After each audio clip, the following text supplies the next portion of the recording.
El día de ayer tuve el inmenso placer de dirigirme a ustedes en horas de la noche, a hablar sobre la conversación nacional que queremos tener, hablar sobre el plan de desarrollo, hablar sobre sus iniciativas, sobre la urgente necesidad de tener esa confluencia, esa participación en equipo y sobre todo dejar el mensaje claro, que ustedes tienen un mandato popular ganado en las urnas el pasado 27 de octubre, que queremos que ese mandato produzca resultados, que el éxito de ustedes es el éxito también de Colombia y que nuestro gobierno va a estar decididamente trabajando para el éxito de todos.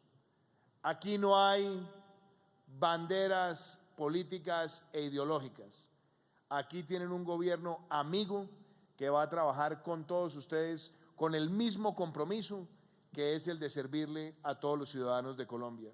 Y reitero ese mensaje en esta mañana.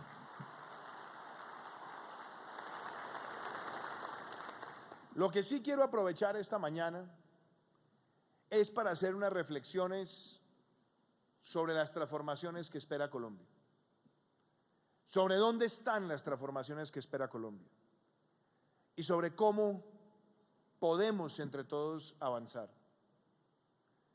Es cierto, la ciudadanía, no en Colombia, sino en el mundo, es cada vez más impaciente y no distingue. Y quizás, doctor Pedro, usted no mencionó el mandamiento número 11, pero yo aprovecho y se los transmito por mi propia experiencia. El 7 de agosto del 2018 juré como presidente de los colombianos en la Plaza de Bolívar y el 8 de agosto a las 9 de la mañana estaba llegando a San Andrés, Providencia, Santa Catalina y Los Cayos, nuestro archipiélago histórico e indivisible, y una señora se me acercó y me dijo: este gobierno no ha hecho nada. Y le dije: pero yo me posesioné apenas hace 18 horas, mío no importa, todos los gobiernos. ¿Y por qué hago esa precisión? Porque los ciudadanos hoy no están diferenciando claramente si somos nosotros, si son los antecesores o hace cuánto se están acumulando los problemas. La impaciencia ciudadana es grande, el reclamo ciudadano es grande. Y por eso a nosotros nos corresponde interpretar ese sentimiento y materializar resultados. Pero también es muy importante entender que los gobiernos no pueden ni ser promeseros, ni los gobiernos tienen varitas mágicas con las que se producen soluciones milagrosas e inmediatas. Y que gran parte del proceso de la administración pública es arbitrar las expectativas, la impaciencia, con la capacidad de llevar a cabo una gestión que toma tiempo y frente a la cual hay que ir transmitiendo cómo vamos avanzando. Eso es muy importante y es importante en el contexto de dónde están las grandes urgencias del país. Porque los demagogos son los que muchas veces se aproximan a la ciudadanía y terminan llevando pan para hoy, pero incuban hambre para mañana. Y como estamos en una época de democracia directa, además alimentada por la inmediatez de muchísimos canales de comunicación que antes no se tenían en la dimensión de hoy, claramente está la trampa de la popularidad. Y son muchos los gobernantes en el mundo que se concentran en lo popular, pero no en lo urgente y en lo necesario. Y esos principios de la administración pública son muy importantes hoy, porque muchas veces la demagogia conduce al aplauso transitorio, pero no a las soluciones estructurales.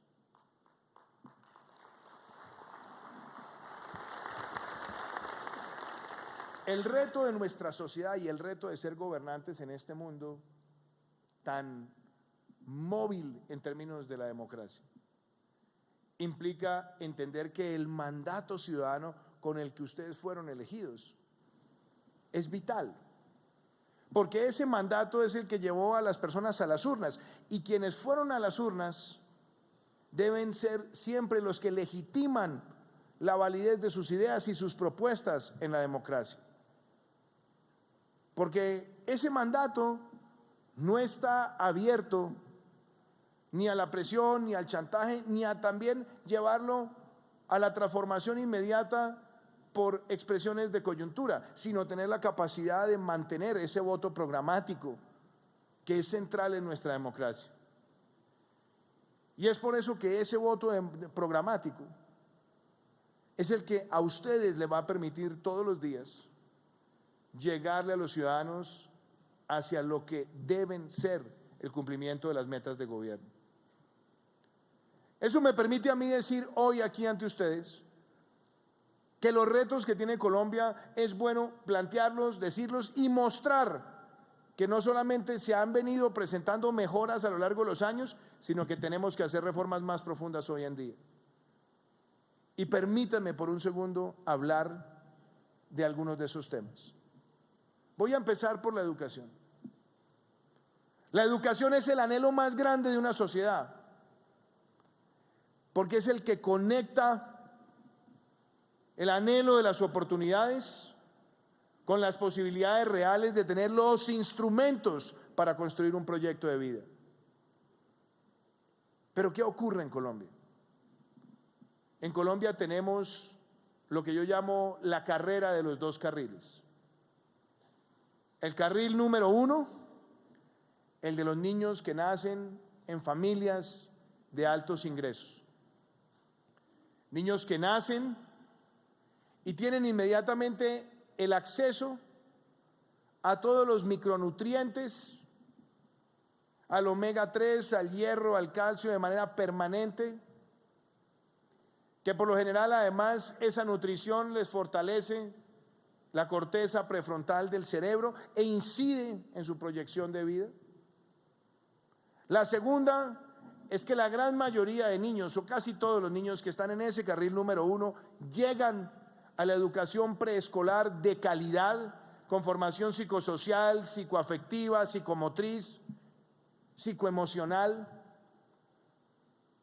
En ese carril número 1, casi todos los niños tienen acceso a la jornada única, donde se combinan los conocimientos básicos de ciencias, matemáticas y lenguaje con los conocimientos del arte, de la cultura, de la creatividad, de la tecnología, del deporte. Tienen acceso a una gran infraestructura educativa. Casi todos entran a la universidad y casi todos encuentran después de salir de la universidad un empleo. Ese es el carril número 1. En el carril número 2, que es donde están las familias más vulnerables, el reto empieza desde muy temprano, porque no tienen acceso fácil a los micronutrientes, porque el hierro es ocasional, porque el calcio aparece esporádicamente, porque hay fragilidad en talla, en peso, en altura. Y así, por supuesto, empezamos a ver cómo la brecha se agranda. Lo segundo es que la gran mayoría no ha tenido históricamente acceso a esa educación preescolar con las mismas características del carril número 1. Y después, cuando llegan a la primaria, llegan a la media jornada. Y entonces la carrera y la brecha se empieza a extender aún más. No existe bilingüismo fácilmente, no tenemos la mejor infraestructura. Y después hay grandes índices de deserción acumulados a lo largo de la vida escolar. Y si lo miramos todavía en el carril número 2, rural, es mucho más dramático, porque en promedio en las zonas urbanas, en promedio de los años de escolaridad son 9.6, mientras que en las zonas rurales son 5.6 años. una minoría logra ingresar a la universidad y después vienen los retos del mercado laboral. Hay que llamar las cosas por su nombre y ese es el reto social en materia de educación. ¿Y qué es lo que nosotros queremos hacer desde el gobierno nacional con ustedes? Que esa carrera no la sigan perdiendo las familias más vulnerables de Colombia. Que esa carrera se nivele. Y esa es la razón por la cual desde el gobierno nacional con ustedes queremos que en estos años de gobierno del 2018 al 2022 nosotros podamos alcanzar metas puntuales. Que la alimentación de los niños sea una prioridad. Que el programa de alimentación escolar pueda llegar a 7 millones de niños en estos años de gobierno y que ustedes sean los grandes ejecutores, que ustedes sean los grandes facilitadores para llegar, como lo dije anoche, con las minutas alimentarias transparentes, con una institucionalidad transparente y que eso también ayude a fortalecer el capital social de nuestro país.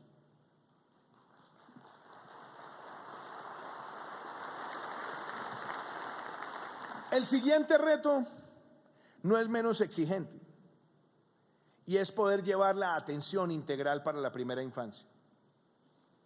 Nosotros propusimos duplicarla con ustedes, pasar de 1 a 2 millones de niños de ese carril número 2 donde está la mayor vulnerabilidad para que tengan acceso no solamente al cariño, a la atención, al cuidado, sino que también tengan esa educación preescolar que les ayude en el desarrollo del capital humano. Esa es una meta ambiciosa, pero con ustedes la haremos realidad. Porque tampoco podemos dejar de lado, y eso es bien importante decirlo, que además en ese carril número 2 tenemos muchos incidentes de estrés traumático en los primeros años de vida, que afecta muchísimo el ciclo educativo. Pocas veces se reconoce, pero niños que han estado expuestos o a altos niveles de violencia doméstica, o que no han tenido el apoyo, el cuidado, la atención, el cariño de sus padres fácilmente, o lo que es aún peor, no han tenido un entorno de familia en un ambiente sano. Y si nosotros no incorporamos esos elementos, no nos vamos a dar cuenta que ahí también se cierran esas brechas. Por eso esa también es una prioridad en nuestro plan de desarrollo que queremos compartirla con ustedes, porque estoy seguro que ahí no hay mayores diferencias y que ahí podemos hacer cambios estructurales en Colombia. Lo tercero es la jornada única. La jornada única no es caprichosa. La jornada única es una oportunidad para combinar la formación ante las necesidades de hoy. Y queremos duplicarla, pasar del 12 al 24% y seguir dejando una hoja de ruta de Estado para que eso nos permita llegar al territorio con mejor infraestructura. ¿Y qué es lo que yo más disfruto? Cuando veo que trabajamos con ustedes y producimos resultados en esa materia. Hace pocos días estuve en Girón, Santander, inaugurando el colegio Gabriel García Márquez, en un esfuerzo del gobierno nacional con los gobernantes locales, y vieran la belleza de infraestructura. No tienen nada que envidiarle a ningún colegio del carril número 1. Y yo quiero que esto lo hagamos con ustedes, pero también, apreciados alcaldes y gobernadores, que llamemos las cosas por su nombre. En años anteriores se asignaron muchísimos contratos, algunos a empresas que terminaron asumiendo grandes compromisos y nunca ejecutaron esa infraestructura y dejaron frustraciones en la ciudadanía. Afortunadamente muchos recursos están en fiducias y no se han ejecutado, pero tenemos que ser claros, no puede haber en Colombia un solo contratista que le arrebate el sueño de la educación a un niño de nuestro país, y tenemos que trabajar con ustedes para denunciarlo oportunamente y para exigir, y sobre todo que se acaben esos jueguitos donde muchas veces se asignan grandes contratos y lo que nos damos cuenta es que la capacidad financiera que acreditan los contratistas es mínima para solventar el número de obligaciones que adquirieron. Y en ese carril, que es el carril de la jornada única, de la infraestructura, del bilingüismo, para ayudar en el ciclo escolar, como se los dije a ustedes anoche, queremos avanzar en la doble titulación, que se hace con ustedes, porque ustedes son los que más nos ayudan a producir esos beneficios. ¿Por qué? Porque podemos llevar el SENA en los últimos años del bachillerato para que se gradúen los jóvenes con el título de bachiller, el título de técnico, y después con un año más de formación pueden tener ya el primer título de educación superior de tecnólogos a través de formación digital y semipresencial. Eso sí que hace la diferencia.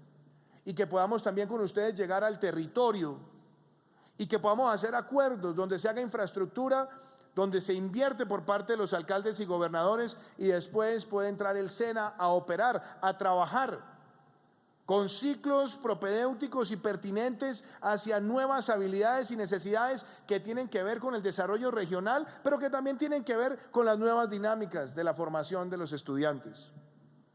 Y claro está, el acceso a la educación superior. Porque queremos llevar más cobertura, llevar calidad y gratuidad, que es la gran apuesta también de nuestro plan de desarrollo, que es llegar al año 2022 con 334,000 jóvenes que vayan gratuitamente a las universidades públicas de nuestro país.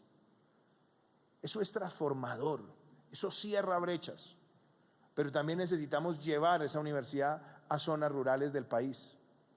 Y eso se hace con los gobernadores, con la presencialidad, con la semipresencialidad, con la virtualidad.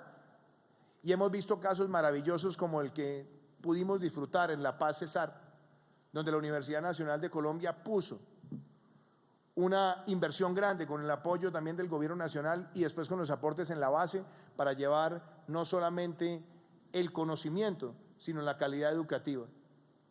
Son casos que se pueden replicar en los territorios con todos ustedes. Pero esa gran apuesta por la educación, esa gran apuesta por el carril número 2, no tiene color político, no es ideológico. La educación no la podemos dejar en un debate de izquierda o de derecha. La educación es un principio que todos debemos abrazar por el bien y por el futuro de nuestro país. Tocar el tema de salud es necesario, porque también tenemos que darnos cuenta de lo que hemos conquistado como país. No podemos negar, y qué bueno hacer la reflexión. ¿Dónde estaba Colombia 30 años atrás? ¿Alguna vez nos lo hemos preguntado? Hace tan solo 30 años en Colombia, la cobertura de salud no superaba el 22% de la población. Muchos colombianos no tenían la posibilidad de ser atendidos y la población más vulnerable era la más alejada de los servicios de calidad, o por lo menos de la atención primaria. Con reformas que se conquistaron en los 90s, se logró un nivel de cobertura que supera el 90%, por lo menos de atención básica, por lo menos de aseguramiento básico, y esa es una conquista como país.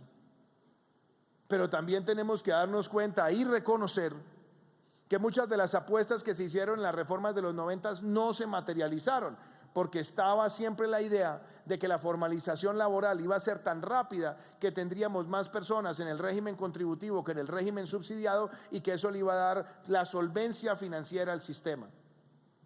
Pues resulta que no se generó ese empleo formal a la velocidad deseada y tenemos más personas en el régimen subsidiado que en el régimen contributivo. Y eso afecta estructuralmente la solvencia financiera, pero también con otros elementos. Y es que hay grandes niveles de politización en la administración de la salud en muchos lugares del territorio. No hay una transparencia clara en la tecnología y por lo tanto se presentan abusos no solamente de integración vertical, sino que hay mucha facturación fraudulenta para esquilmarle recursos a la salud, afectando a los más vulnerables. Y fuera de eso hay deudas acumuladas que no se pagaron. Y fuera de eso hay personal que reclama que como no se ha saldado esa deuda, no tienen la posibilidad de confiar en el mediano plazo. Nuestra meta es que con el esquema de punto final saldemos esa deuda y nosotros podamos por lo menos la deuda del ADRES para el no POS ponerla en ceros.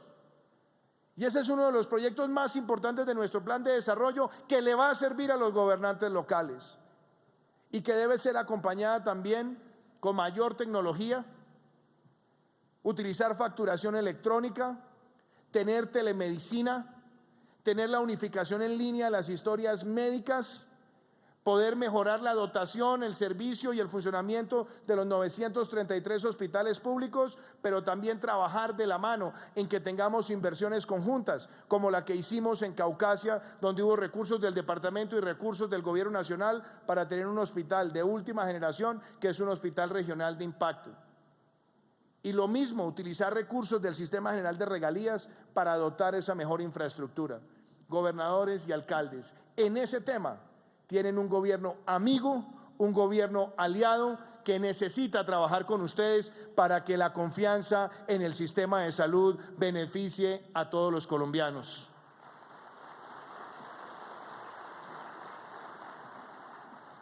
En materia de empleo, que es otro de los desafíos, se habla mucho sobre el empleo, pero hay que llamar las cosas por su nombre. Hay un deterioro que viene siendo marcado en el mercado laboral desde el segundo semestre del 2015, donde inciden muchos factores. La caída de los precios del petróleo en su momento, que afectó los empleos directos e indirectos de esa industria, los proyectos de infraestructura física que estaban retardados o estaban atrapados en marasmos jurídicos, lo que estaba pasando con la desaceleración del sector de vivienda, donde se habían acumulado altos niveles de inventarios y donde no había claridad sobre la continuidad de los programas de subsidio. Cuarto, lo que estábamos viendo en algunos sectores puntuales, rurales, donde no se estaba creciendo al ritmo anhelado. Y claro está, el choque migratorio que afecta a nuestro país. Aquí no pretendemos eludir ningún debate, pero tenemos que ser claros que el empleo de manera dinámica no se genera de la noche a la mañana, no es solamente si hay o no instrumentos, tiene que tener una visión coherente. Y hoy quiero decirles a ustedes, alcaldes y gobernadores, qué tenemos en mente, qué estamos aplicando y cómo queremos ver los resultados y por qué ustedes son tan importantes en esa agenda. En primer lugar, encontramos 22 proyectos de infraestructura de cuarta generación que estaban quietos mientras se resolvían situaciones jurídicas. Hoy están en ejecución y estarán en ejecución plena en los próximos meses y esperamos ahí generar cerca de 90.000 empleos que benefician a las regiones de nuestro país. Dos, hemos hecho en el sector de vivienda una serie de políticas que permiten reactivar la vivienda de interés social, con programas como Mi Casa Ya, con subsidios concurrentes, con un aumento de los subsidios de tasa de interés y de cuota inicial, con programas como Semillero de Propietarios, y ese sector de vivienda de interés social está creciendo a 2 dígitos. El segmento no bis medio está empezando a crecer. ¿Y los retos dónde estaban? Estaban también en el sector de vivienda de altos ingresos, donde había una gran acumulación de inventarios. Se han ido desacumulando y esperamos que se acelere más, pero tomamos la decisión de mantener vigentes esos subsidios como el FRECH y darle un mensaje claro para que eso llegue al 2024 como mínimo y se puedan hacer las inversiones necesarias. Eso ha acelerado los lanzamientos y hoy vemos que el empleo en el sector crece. Hemos hecho una apuesta grande por la ejecución de las regalías, como se los dije anoche, y quiero hacerles esta invitación. Si estamos acelerando los procesos de aprobación, necesitamos que los alcaldes y gobernadores aceleren las actas de inicio y la contratación, porque si nosotros, que estamos liberando recursos de las regalías, contamos con ustedes para una rápida ejecución, podremos tener el año entrante más de 4 billones de pesos impactando positivamente a las regiones de Colombia. Quiero trabajar con todos los alcaldes para que ese sea un dinamizador del empleo en las zonas rurales del país.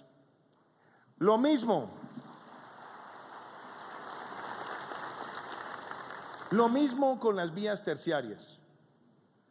En la ley de reactivación económica que se discute en el Congreso, y es una ley que quiero, entre otras cosas, dejar claro, no afecta a ningún ciudadano de clase media. Es exactamente las normas que fueron aprobadas y ahí a nadie se le está aumentando en la clase media la carga tributaria. Donde hubo aumentos eran en personas con ingresos mensuales superiores a 40 millones de pesos. Y claramente no estamos hablando ahí de clase media. Y se hizo además sin demagogia, con unas tarifas muy claras y muy transparentes. Lo que sí se ha buscado es llegar a las regiones para que haya más inversión. Y una de las tareas que nosotros tenemos es conseguirle más recursos a las vías terciarias en nuestro país.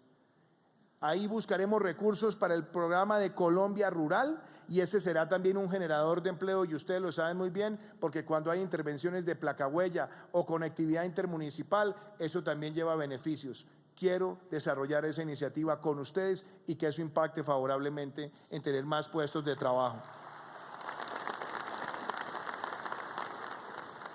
Están los programas agrícolas también, donde está cosecha y venta a la fija, porque muchos de ustedes en las zonas rurales saben que muchos pequeños productores tienen que sacar sus cosechas, montar sus bultos, irse en una volqueta, llegar a los centros de venta y en una franja limitada, entre 4 y 5 de la mañana les aparece un intermediario que les paga por debajo o en el filo de los costos de producción. Nosotros queremos habilitar un programa masivo donde tengamos a los productores vendiendo sin intermediación. Este año cerraremos con 24,000, óiganme esto, 24,000 productores. El año entrante queremos llegar a 100,000 y de aquí a agosto del 2022 tener 300,000 productores en esa iniciativa y eso permitirá asociatividad, acceso al crédito en mejores condiciones, seguros también para esos productores rurales. Y ahí esperamos también impactar favorablemente la generación de puestos de trabajo. Y claro está lo que nosotros también tengamos dentro de las iniciativas del turismo como nuevo petróleo y lo que tengamos también en los pactos por el crecimiento y el empleo, donde con el sector privado queremos llegar a 800,000 empleos de aquí a agosto del 2022. Y yo sé que es exigente y yo sé que es duro, pero la meta que nosotros tenemos en el plan de desarrollo de llegar a una tasa de desempleo del 7.9% seguirá siendo nuestro norte, nuestra inspiración para poder en agosto del 2022 dejar al país con la menor tasa de desempleo de los últimos 30 años. Ese será un objetivo nuestro y no dejaremos de buscarlo un solo día. La lucha contra la corrupción la mencioné ayer, pero ¿qué les invito a hacer, alcaldes y gobernadores?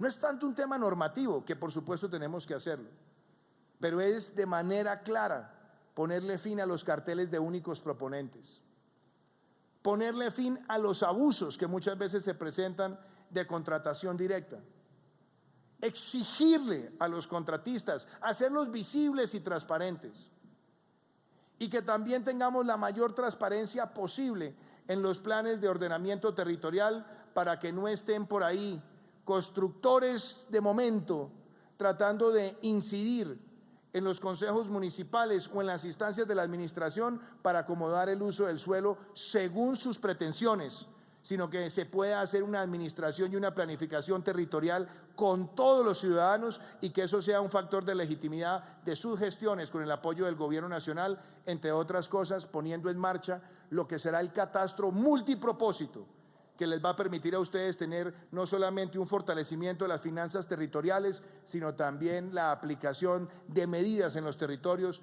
armoniosas con el medio ambiente y armoniosas con cerrar las brechas sociales, porque permitirá avanzar mucho más en la agenda de titulación. Así que también hago una mención ahí. Y en los temas de medio ambiente, qué importante. Ahí necesitamos ser claros en que Colombia tiene el 50% de los páramos del mundo, en que tenemos el 35% de nuestro territorio dentro de la franja amazónica, donde tenemos cerca del 50% de nuestro territorio en lo que se denomina la selva tropical húmeda, donde tenemos que avanzar con los planes de ordenamiento y mejoramiento de cuencas, donde tenemos que garantizar que hay una lucha eficaz contra la deforestación, donde podamos pagar por servicios ambientales, donde podamos llegar a los territorios con los paneles solares unifamiliares, donde avancemos en la generación eólica y fotovoltaica, todos programas que están en la agenda de gobierno que queremos llevarlo a cabo con ustedes. Y hacer una referencia puntual también, ayer lo mencionaba, en lo referente al concepto de paz con legalidad. Acá necesitamos que los recursos lleguen a todos los territorios y hay territorios que han sido vulnerados y afectados cruelmente por la violencia, donde nosotros queremos llevar las obras, donde queremos estructurar los proyectos con ustedes, donde queremos también impactar favorablemente en la población. Yo sé que durante esta jornada de capacitación hablarán sobre esos proyectos y no los pienso cansar con detalles, pero quiero que sepan que esa política es una política que cobija a todo el territorio también, aunque tenga ese foco en 170 municipios PEDET, tiene que ser un factor de inspiración para todo el resto del país. Y permítanme cerrar con esto. Hemos abierto esta conversación nacional, pero las conversaciones nacionales llegan a los dos territorios. Y yo quiero invitarlos a que ustedes estén con los ciudadanos diciéndoles ¿dónde están las propuestas? ¿Dónde están las ideas? ¿Cómo alimentamos esta gran conversación? Porque al final del día la conversación será efectiva cuando se traduzca también en las medidas que conjuntamente hagamos para mejorar las condiciones de vida de los ciudadanos que están en sus municipios, en sus ciudades, en sus departamentos. Y este gobierno quiere hacerlo con ustedes de manera exitosa. Quiero reiterarles que con este gobierno no hay intermediarios, que los alcaldes y gobernadores se reciben acá con cariño, que entendemos sus inquietudes, que queremos llevarles a Findeter, a Enterritorio, a la estructuradora nacional para ayudarles con los proyectos, que queremos acelerar la aprobación de los proyectos en el sistema de regalías, que queremos avanzar en las vías terciarias, en la cobertura social, en la seguridad, como se los dije también ayer. Pero yo creo que el mensaje más importante de hoy es que en este encuentro ustedes van a ver distintas herramientas, distintos instrumentos. Hemos hecho 41 talleres construyendo país y en todos se han hecho compromisos que están en ejecución y que están produciendo resultados. Muchas de las cosas que hemos comprometido serán victorias tempranas de ustedes porque lo verán ejecutarse días y meses después de que ustedes juren como alcaldes y gobernadores. Pero el mensaje de todo esto es que hoy Colombia lo que más necesita es nuestra sinergia. Muchas personas decían, ¿por qué el presidente Duque quiere empezar esta conversación con los alcaldes y gobernadores de Colombia? Claro que ustedes interpretan el sentimiento de muchos ciudadanos, claro que ustedes tienen un mandato de esa ciudadanía, claro que también hay que llegar a ellos, pero yo estoy seguro que el primer gran paso que Colombia espera es que entre nosotros, el gobierno nacional, los nuevos alcaldes y gobernadores, mostremos que a nosotros nos une el progreso de nuestra gente, el progreso de nuestros ciudadanos, y que entre nosotros puede que haya diferencias políticas, pero no hay diferencias cuando queremos producirle un mejor resultado a la ciudadanía que anhela nuestra respuesta. Les quiero desear lo mejor, les quiero desear éxitos y créanme que haré todo lo posible por el éxito de ustedes. Las cosas no cambiarán de un día para otro seguramente y ustedes saben que hay restricciones muchas veces, pero queremos producir resultados con ustedes. Así que cierro diciéndole, doctor Pedro Medellín, la Escuela Superior de Administración Pública es un ícono en nuestro país y queremos que sea genuinamente no solamente un centro de formación, sino un centro de mejores prácticas, que les ayude a ustedes con los planes de desarrollo, que les ayude a ustedes en preparar proyectos para la cooperación internacional, que les ayude a ustedes a evaluar experiencias exitosas y no exitosas en otros lugares del territorio. Yo quiero una ESAP para los alcaldes y gobernadores, Quiero una ESAP al servicio de ustedes. Quiero una ESAP que para ustedes sea una herramienta en la gestión. Muchísimas gracias.